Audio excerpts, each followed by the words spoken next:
Ayan, unboxing video tayo ng sander ng Stanley. Sheet sander siya na 1/4 lang. So, pangalawang item ko na to ng Stanley. Na-try na rin tayo ng ibang sander. Pero, ayun nga, medyo nahiyang tayong gumamit ng Stanley. Buksan natin itong binili natin parcel.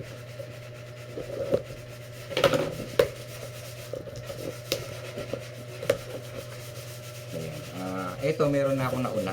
Medyo bugbog na to sa laban. Masyado na siyang maikabok.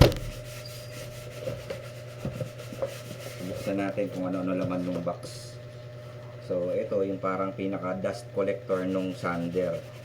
Yung ibang device, yung ibang tool, ang alam ko wala silang ganito. Pero itong kay naman kay Stanley, meron siyang parang dust collector ano niya, bag na maliit.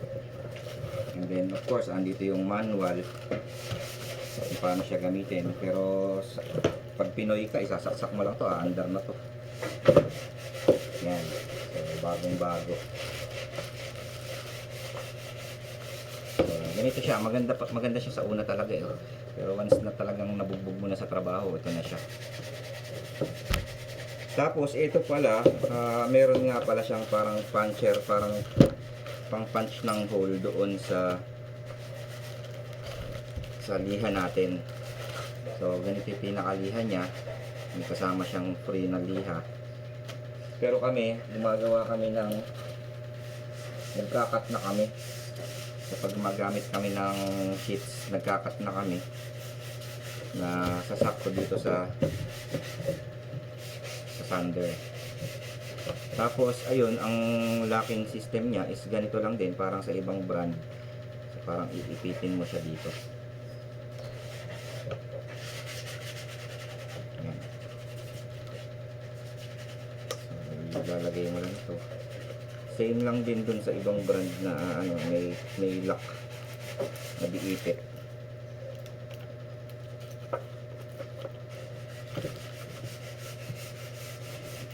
Maikli.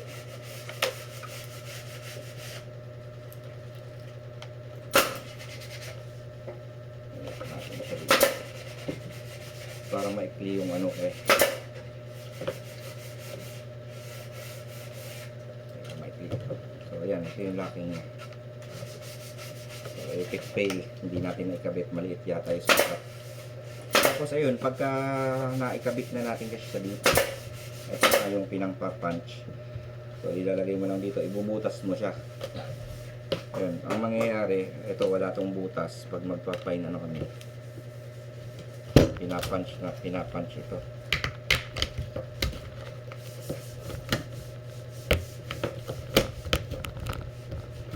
Ayan. Binubutasan. Siguro para to sa dust collection kung hindi ako nagkakamali.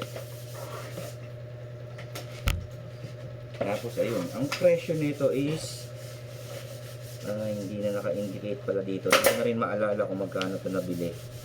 Pero ayun, pang ilang order ko na rin to sa ayan, dito. Alam ko naka-promo to or naka-sale sa kanila nung nakuha natin. So ayan, dito natin siya bili. Ayan, meron tayong bagong armas. Dagdag sa mga weapon dito sa workshop. So ayan, magandang klase din ito.